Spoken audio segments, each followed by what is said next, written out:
Ampun. Assalamualaikum warahmatullahi wabarakatuh.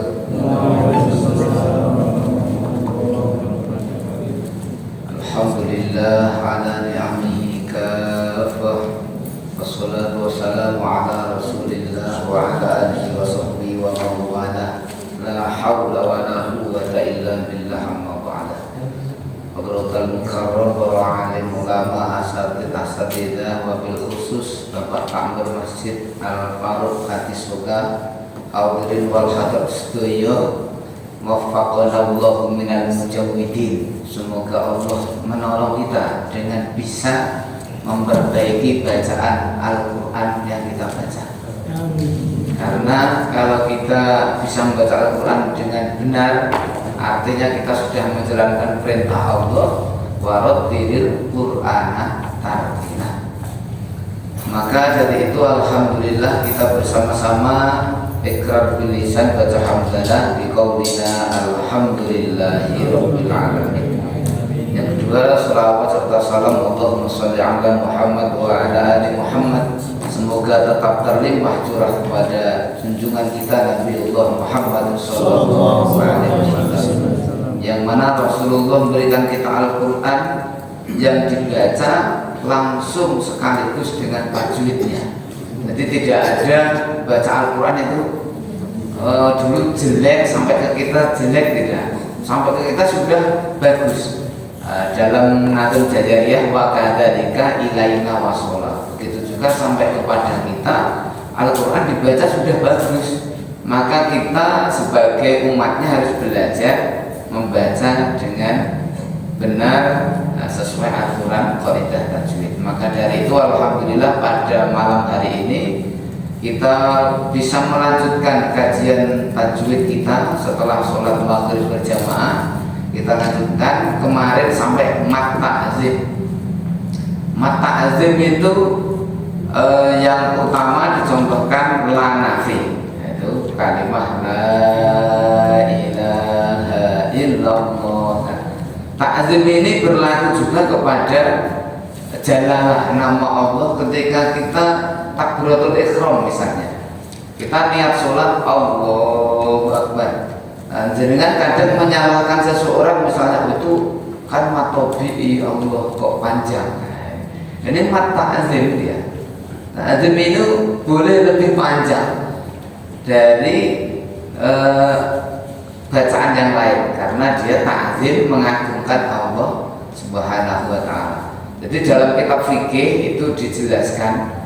Jadi disunahkan Allahu Akbar itu lebih panjang karena niat hati adalah fi qalbi, di hati, inda takbiratul ihram, ketika takbiratul ihram. Itu sebenarnya di kitab fikih seperti itu. Adapun tempatnya niat di hati ketika takbiratul ihram, karena yang dinamakan niat adalah al-qasdu, suatu tujuan muqtaronan bil fi'li yang bersama dengan pekerjaan. Sholat ini dimulai dengan takbiratul ihram, maka letak niat yang tepat adalah di hati ketika takbiratul ihram. Allah, disitulah letak niat hati kita sholat maghrib. Akbar, itu letaknya. Makanya mengagungkan Allah di mat ta'zim ini boleh lebih panjang. Allah Akbar. Bagaimana dengan yang tidak panjang? Ya boleh, ya. Semuanya boleh. Allah Akbar itu boleh. Tapi tempat niat yang bagus, yang tepat, yaitu pas kita takbiratul ihram, saya akbar dan selesai. Allahu Akbar. Jadi ketika kita syarat sahnya sholat menghadap kiblat, kita sehati sudah harus melihat kiblatnya. Kiblat sudah kelihatan, Allah mengaturkan kepada Allah sholat zuhur, maghrib karena Allah. Nah, itu namanya niat menghadap kiblat. Kalau nggak kelihatan yang ngadep tembok itu. Maka dari itu judulnya mat ta'zim boleh lebih panjang karena mengagungkan Allah Subhanahu wa ta'ala. Yang lain harus sesuai prosedur. Namanya mat ta'zim. Kemudian kita lanjutkan mat silah. Mat silah ini kira-kira perlu dituliskan nggak? Kalau disemak, kalau nggak perlu nggak usah bawa papan tulis. Kalau perlu nanti boleh diambilkan. Kita baca dulu. Mat silah itu ada dua macam. Satu mat silah qasiroh, pendek. Paling pendek, panjang paling pendek adalah satu alif, yaitu dua harokat. Namanya qasiroh. Mat panjang tapi pendek. Nek dikatakan panjang pendek. Mat panjang tapi terpendek. Dan mat silah tawilah, artinya mat yang dibaca panjang. Ini hak domir. Nah ini kira-kira perlu dituliskan nggak? Kalau perlu ada yang mendekatkan papan tulis biar nanti gamblang ya, jelas. Nah, nggak apa-apa selalu lambat daripada nggak sama sekali ya. Saya tadi lambat karena pulang ngajar di Masjid Al-Mutaqin Babatan. Sudah saya kurangi 30 menit, saya sampai rumah ada tamu yang nunggu nyerahin anak takbir. Akhirnya udah mau diusir gak enak, akhirnya nunggu mau adzan, udah adzan mohon maaf ada acara baru pamit pulang. Akhirnya kita lambat lagi, lambat sedikit ya. Jadi mat silah ada dua, satu qasiroh ya, satu panjang tomilah. Hak domir yang mufrad muzakkar. Jadi hak domirnya khusus yang mufrad muzakkar ghaib. Mufrad itu sendiri ya. Muzakkar laki-laki. Jadi menunjukkan laki-laki sendiri. Kalau berdua namanya tasniyah, tidak lagi hu. Kalau mufrad muzakkar hu ini hak ini didomah hu. Ini mempunyai 4 tingkah, punya hukum 4 nanti. Nomor 1, kalau depan dan belakang hak domir ini berupa huruf hidup, maka wajib dibaca mat tabi'i. Nah, ini kasih contoh satu saja. Innahu kana.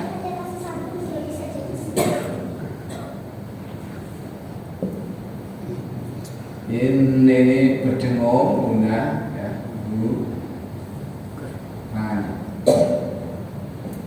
aslinya dumahnya seperti ini karena khot tulisan Arabnya dikasih tahu biar panjang, biasanya dibalik. Jadi dibalik begitu, tanda panjang. Nah, kalau dumah dibalik tanda panjang, sebenarnya nggak dibalik, tapi dibalik itu khotnya dikasih tanda ini panjang. Lah hak seperti ini namanya domir. Innahu ini. Innahu di sini pokoknya kalimat depannya sini kalau ada seorang laki-laki satu, berarti tujuannya ke sana. Ya, atau innahu sesungguhnya siapa? Pokoknya mufrad mudzakkar sama laki-laki. Ini ketika huruf depannya hidup, ini kan hidup. Hidup ini bahasa Arabnya harokat, berharokat. Harokat itu gerak, menguji gerak, berarti masih hidup. Sebenarnya seperti itu. Nah, gak gerak, berarti mati. Nah, disukun itu mati. Ketika ada sukun, misalnya yang arifuna, ya rifu. Nah, ini sukun, ainnya berarti mati. Kalau mati berarti tidak masuk harokat. Sukun namanya mati. Soalnya nggak gerak meneh ya mati ya, nggak ya rifu. Nah, perhatikan ya rifu nahu ada terusannya pasti harusnya ya rifu nahu kama.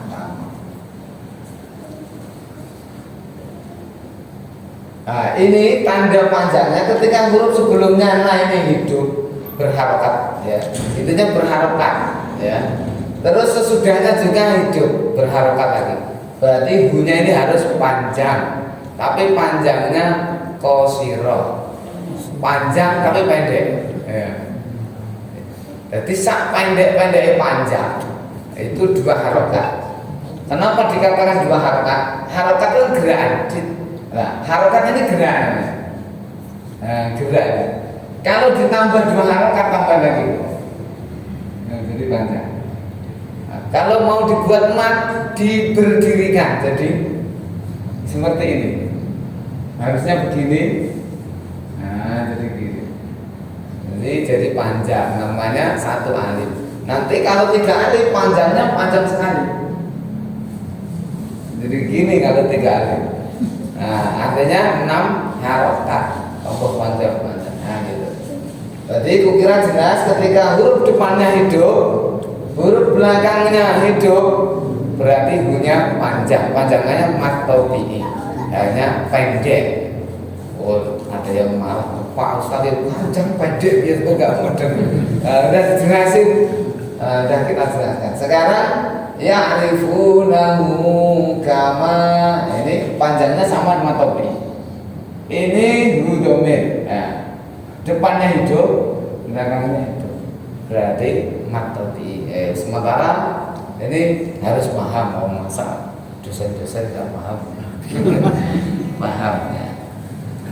Ya, itu yang pertama. Yang pertama innahu kana, nahunya panjang. Ya'rifunahu kama, hunya panjang. Min dunihi multahada, itu ada di depan hu, ada tulisan keluar itu tanda panjang, tanda ya, tanda dikasih panjang. Nah, ini dinamakan mat silah qasirah, pendek, hanya 1 alif bacaannya. 1 alif penjelasannya seperti tadi, 2 harokat digandeng terus berdiri. Makanya agak panjang. Ada alif kok kecil, nah, itu bukan alif ini. Tanda mana? Kecuali lafaz yardahu lakum, hu ini tidak panjang. Di Quran ada itu karena memang dia pengecualian mustasnaya.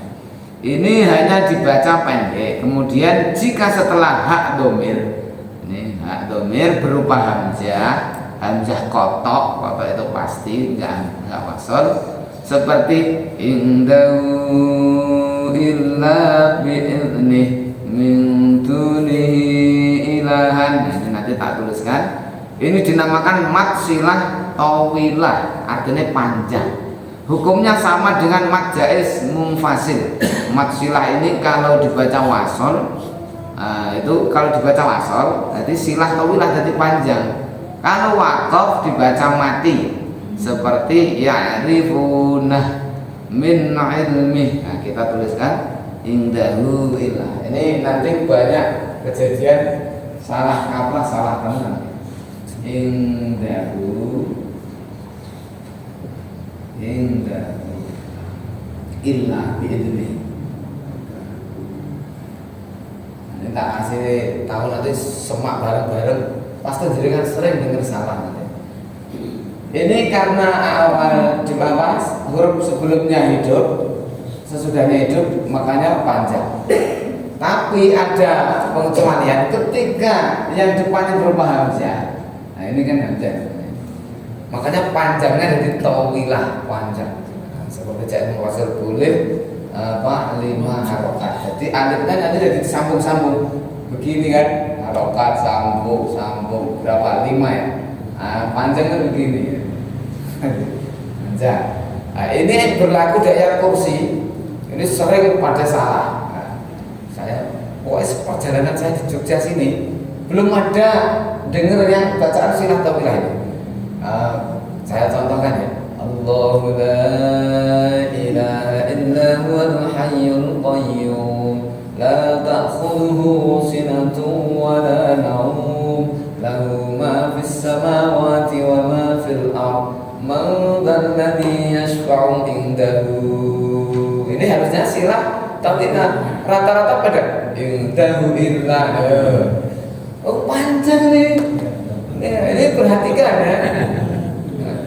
Jadi indahu illa bi'idnih ya'lamu ma baina aydihim wa ma khalfahum wa la yuhituna bi syai'in min ilmihi. Sama ini panjang ya, enggak usah saya tulis ya, langsung ketemu. Nah, itu sudah berapa banyak kali saya di mana-mana itu mesti min ilmihi illa bi'idnih.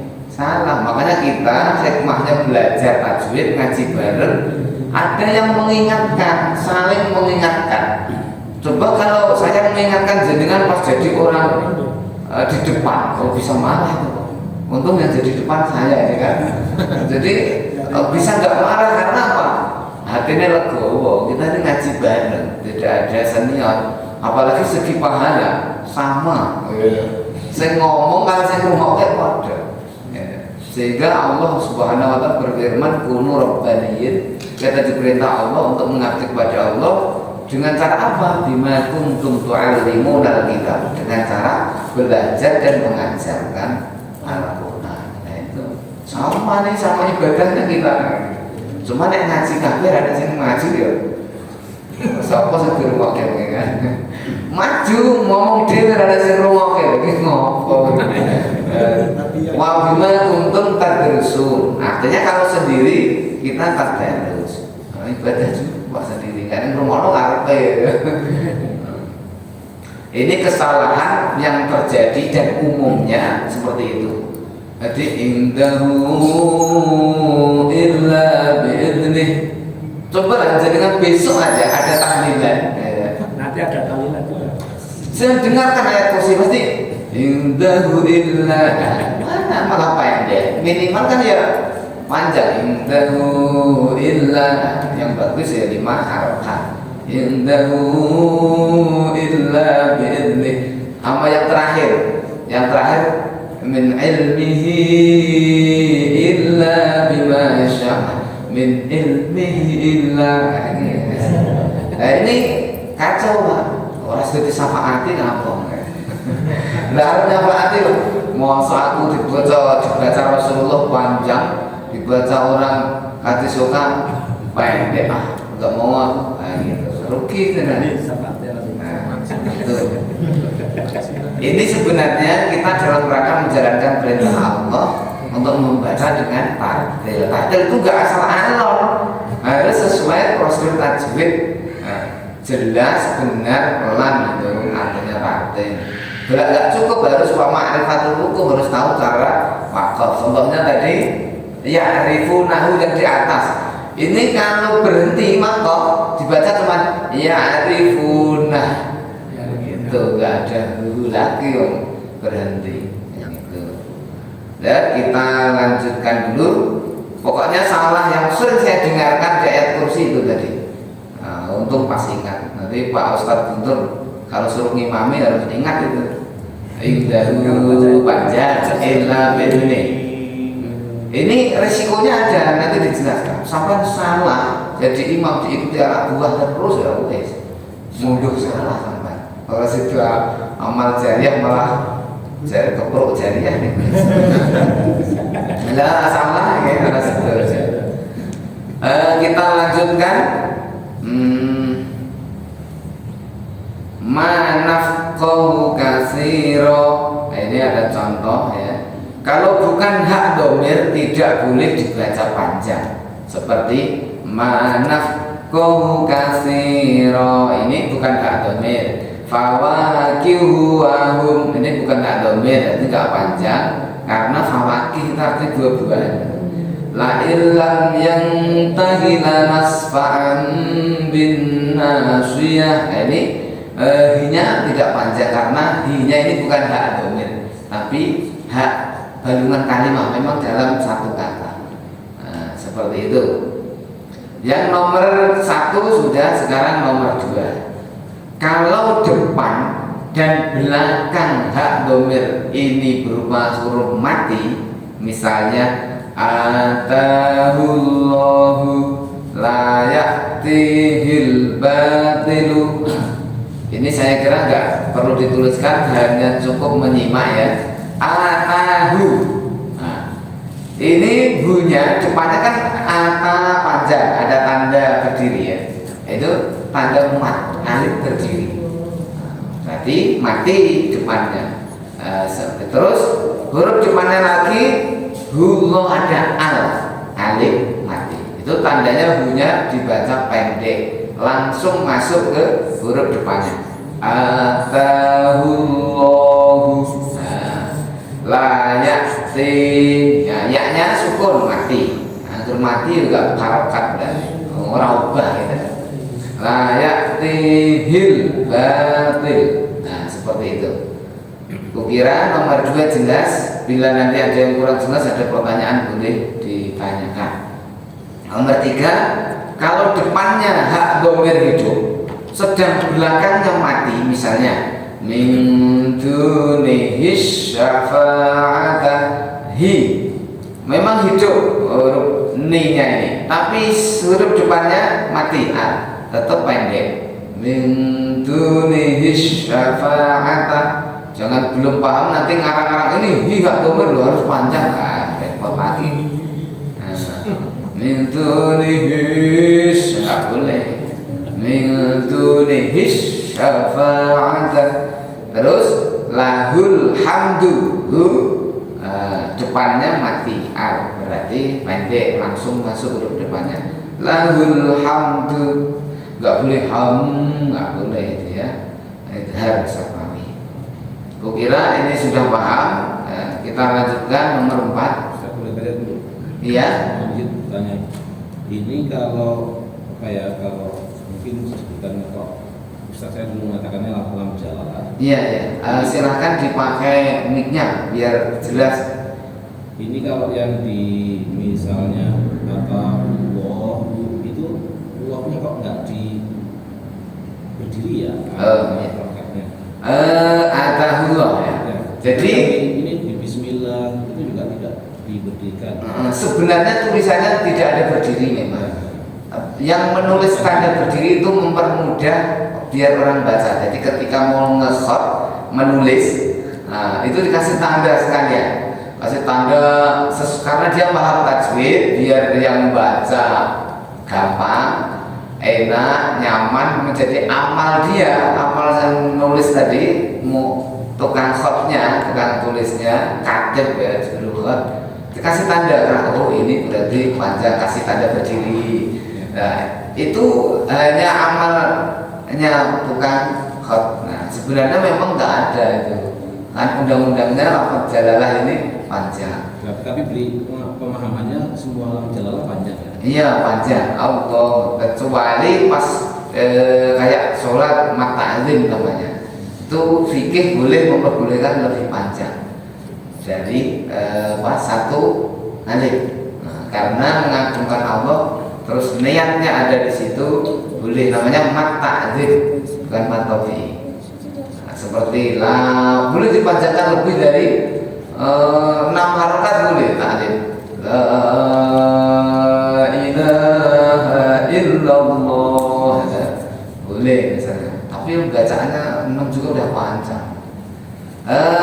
Kira-kira jawabannya sudah cukup paham Pak Haji? Ya, ini semua lam jalalah dibaca panjang, ada tanda maupun tidak itu panjang. Allah. Nah, ketika ada khot memberi tanda panjang, itu berarti mempermudah yang membaca. Kan banyak Al-Quran, makanya kalau beli Al-Quran yang bagus yang sudah ada tanda-tanda, ada lam panjang, ada idhar, ada ikhwa, jadi mempermudah bagi yang membaca. Nah, kita lanjut. Kalau sudah cukup jelas, nomor 4 ya.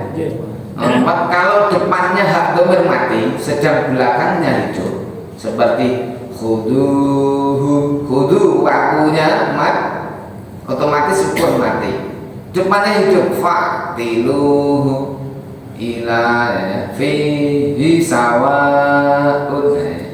Ketiga-tiganya tingkah ini wajib dibaca pendek. Yang 3 ini dari nomor 2, 3, 4. Nah, ini wajib dibaca pendek, langsung masuk ke huruf depannya, tidak boleh panjang.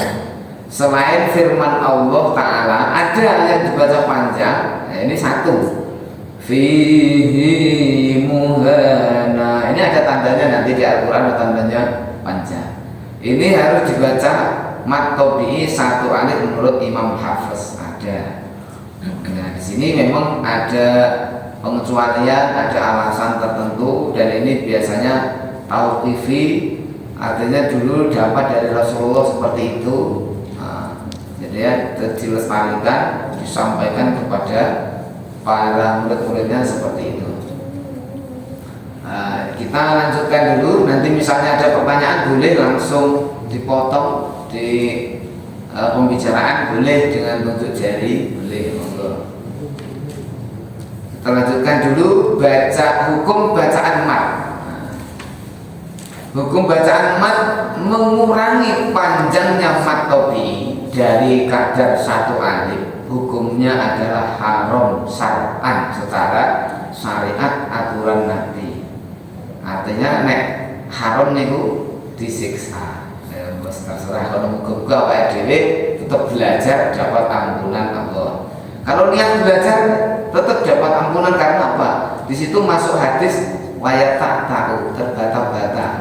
Belajar terus itu pahalanya double, falahu ajroni, dapat 2 pahala. Makanya orang ta'alum khairukum man ta'allama al-Qur'an wa 'allamahu ini masuk umat terbaik ya. Karena masih mau belajar terus.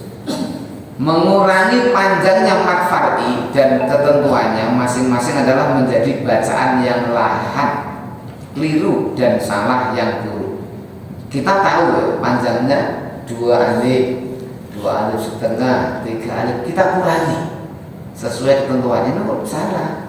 Nek salah ya lahan, artinya buruk dan menyalahi ketetapan Nabi Shallallahu Alaihi Wasallam. Jadi menyalahi dari Nabi, dari ketetapan Nabi Muhammad yang sudah mutawatir dan menambah panjangnya mat dari kepastiannya masing-masing mat tabi'i 1 alif, 2 harokat, 2 ketukan, dan mat far'i. Ini termasuk paling buruk-buruknya pekerjaan bid'ah.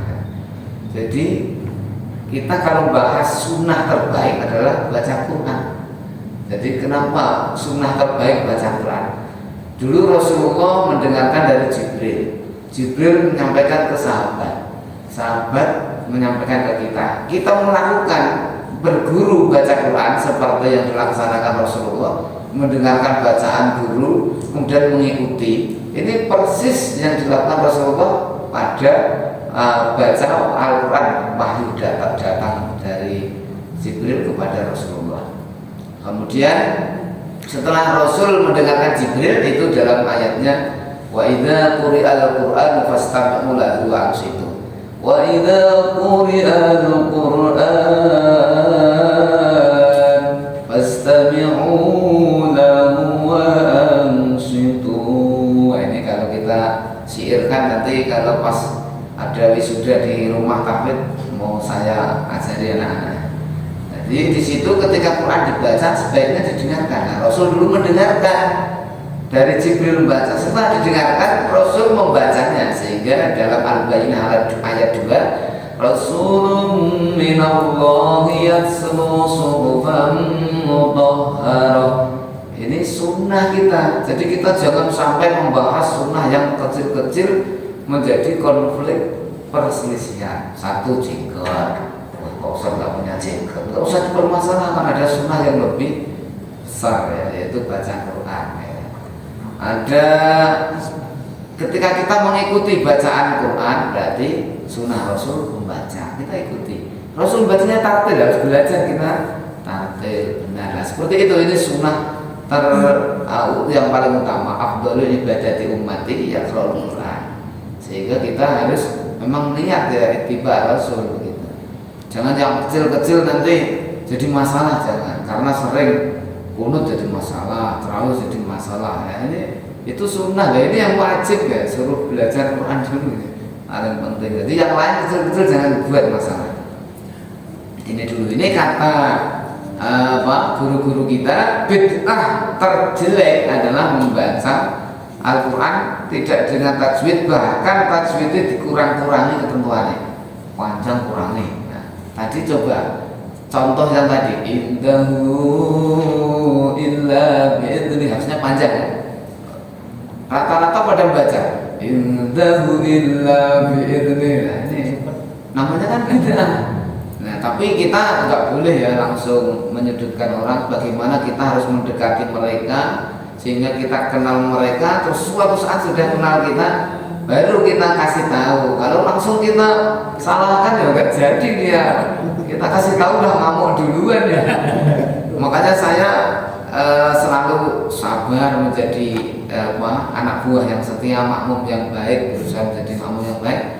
Ada imam siapapun imamnya, tak biarin dulu, yang penting kita bisa ta'aruf dulu, enggak langsung kesusun disangkain enggak. Karena ada kejadian di Medan pernah tak ceritakan, imam baca di subhanallah terus. Angkodo zuhra subhanallah, bingung imamnya, ganti surat sampai 4 kali. Oh ya Allah, itu gara-gara pada sentimen di bawah sholat ini.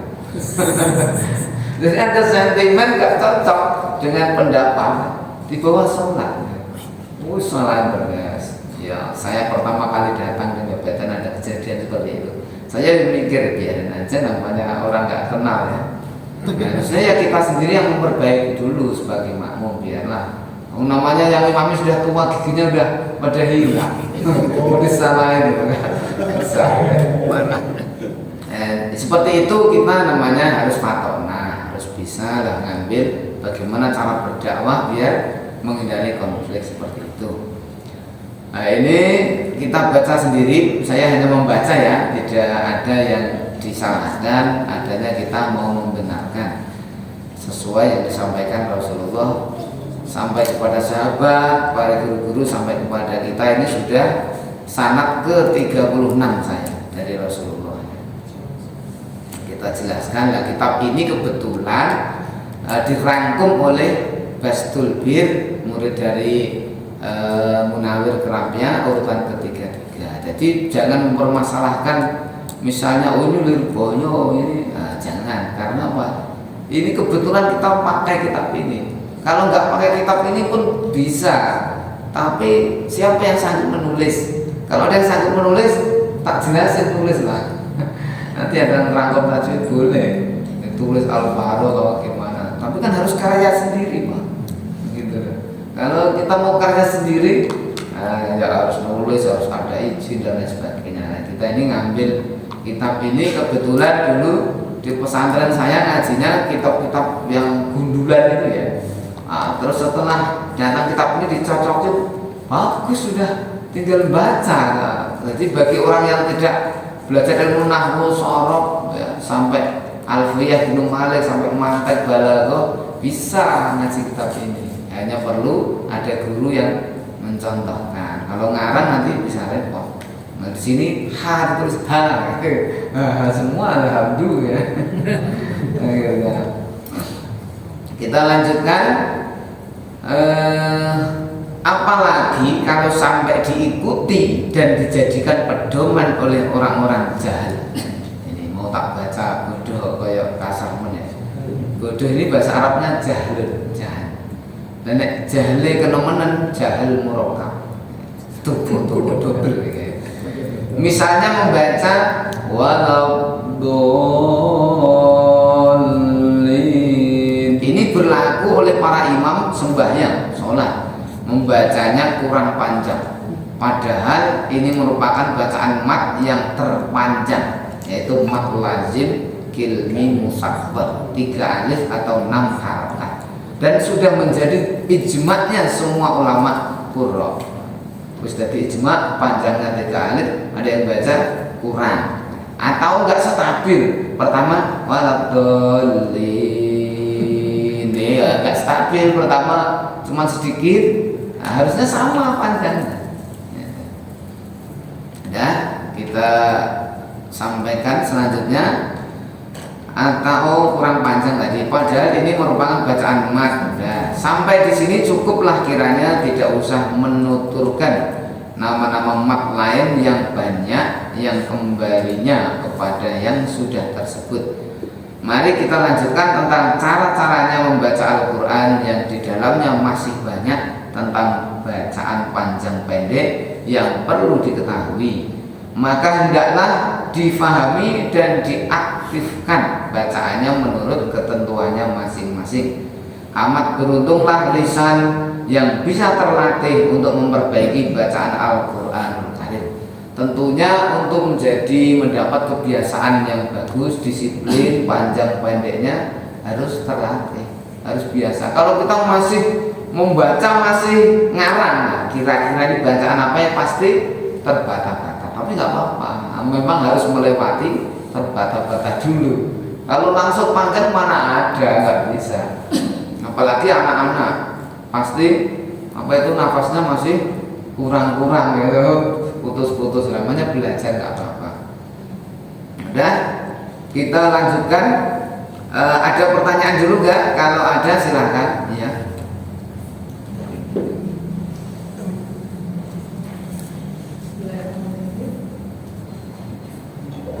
Saya ingin menanyakan tentang yang materi kemarin Ustaz. Iya. Mat Arifi halaman 120 ya. Itu khususnya di surat Al-Quraish. Iya. Itu di ayat pertama itu Quraish ila fi Quraish. Yang saya tanyakan, Quraish-nya itu kalau misalnya kita hitung tentukan itu berapa Ustaz? Nah, udah cukup itu aja. Iya. Nah, di sini dijelaskan ya. Jadi mat arif sukun di sini dijelaskan boleh beberapa macam ya panjangnya. Dibaca tul 3 alif boleh ya. Hanya saja yang lebih baik kalau mat arif dibaca tul panjang 3 alif. Nah, 3 alif itu kalau berhenti, kemudian tawasud 2 alif. Kalau lin arif lil waqfi ini sebaliknya ya, artinya boleh pendek, boleh 2 alif lebih baik, artinya ketukannya ada 2 alif 4. Tapi misalnya lebih mau tul, mau ikut 3 alif juga boleh. Makanya yang saya sampaikan daerah tertentu itu kebiasaannya seperti apa bisa diikuti. Misalnya saya terbiasa panjang li'ila fi Quraish ya 5, misalnya 6, itu boleh. Kalau jenengan nanti hidup di daerah yang di Arab misalnya, di daerah ada yang cuma 1 alif, nah itu boleh. Artinya jenengan ini bebas, kebiasaannya jenengan sesuaikan. Misalnya 2 alif cukup, Quraish boleh. Kalau saya terbiasa panjang-panjang karena apa? Enggak ngiling-ngilingnya boleh panjang semua, gitu enaknya. Nah, kan di pesantren saya dulu guru-gurunya seneng panjang. Nah, seneng panjangnya itu bukan khilaf, tidak cocok dengan afdol yang sebaiknya. Kalau kan dibalik, boleh yang pendek 1 alif, 2 alif, baru tul 3 alif boleh. Nah, itu ketentuannya milih jenengan enaknya seperti apa yang di sini saya kira ya kalau baca Quran ya enak yang panjang. Li'ila fi Quraish, fi Quraish itu sudah ketemu 6 ketukan ya. Quraish ila fihim rihlatash shita'i was-shayf. Nah, kalau pendek kayaknya nggak enak ya, kan nggak terbiasa. Kecuali terbiasa. Kalau terbiasa ya ila fil Quraish nggak apa ini. Tapi ya harus imbang semua. Misalnya jenengan pilih yang 2 alif, ya harus disesuaikan semuanya 2 alif 4 ketukan. Nah, saya terbiasa panjang karena biar tidak mengingat-ingat apa tuh ini harus sekian ketukan, dan saya terbiasakan Quraish was-shayf seperti itu saya biasakan, seperti waladdallin. Nah, itu jadi terbiasa panjang. Jadi dengan penjelasan ini sebenarnya jelas, namun mungkin ibu-ibu ada keraguan apa pertanyaan intinya seperti apa kira-kira? Saya tadi sempat bicara untuk surat ini ya, surat Al-Quraish. Iya. Teman saya itu membaca yang pertama Quraish, ternyata di apa namanya dikoreksi sama ustazahnya. Kalau di ayat Quraish itu cepatkan Quraish itu Quraish. Jadi Roy-nya tuh terus Jadi namanya ini huruf lin. Nah, ada yang bilang lain karena namanya bahasa Arab walinu lin boleh, lain boleh karena di Indonesia kan di Jawa kan itu sama saja. Itu namanya halus. Kalau halus dia nggak boleh apa itu membuat apa yang tidak halus. Misalnya kita urois kayak gitu kan nggak halus ya Pak. Namanya halus kayak merayu istri aja kan. Kalau seperti nggak jadi ngerayu bisa kaget kan. Nanti tetap harus urois ya gitu ya. Namanya lin halus. Nah, kalau itu intinya harus lembut. Kalau nggak lembut malah jadi salah.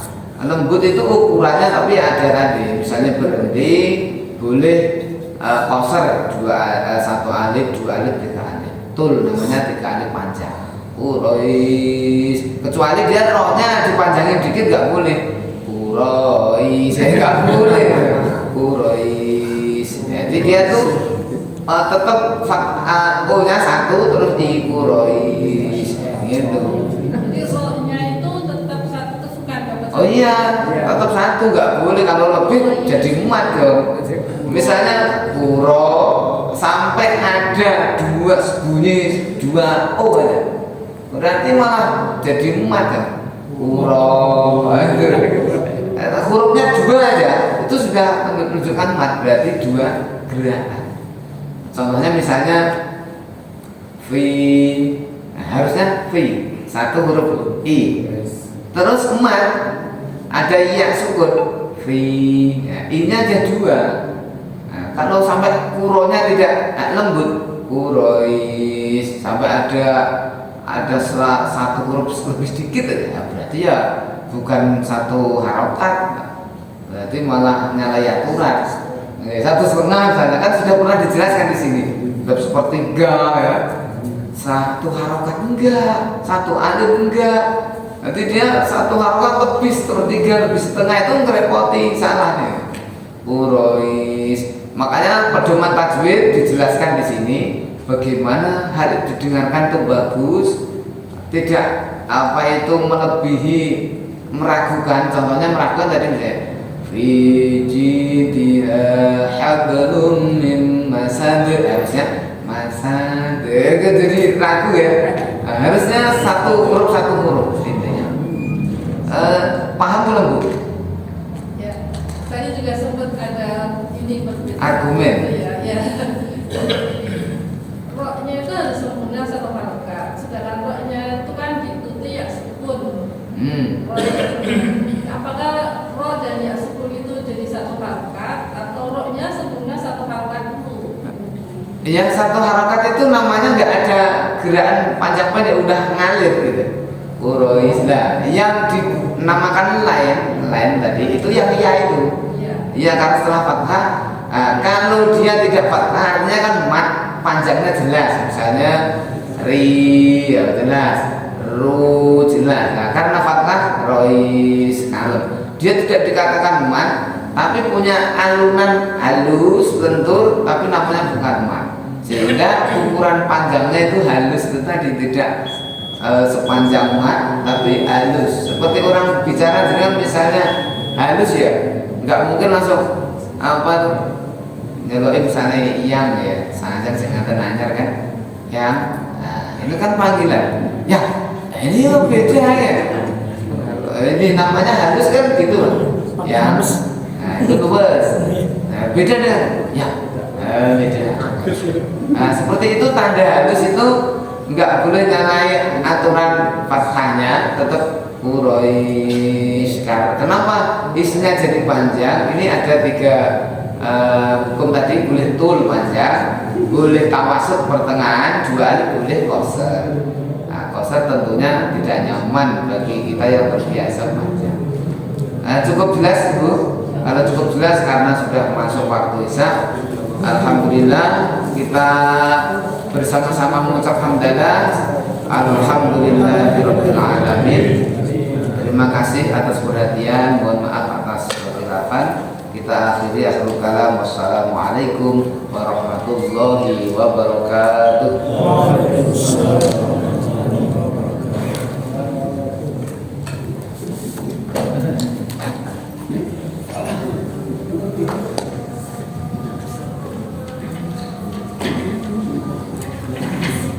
Kita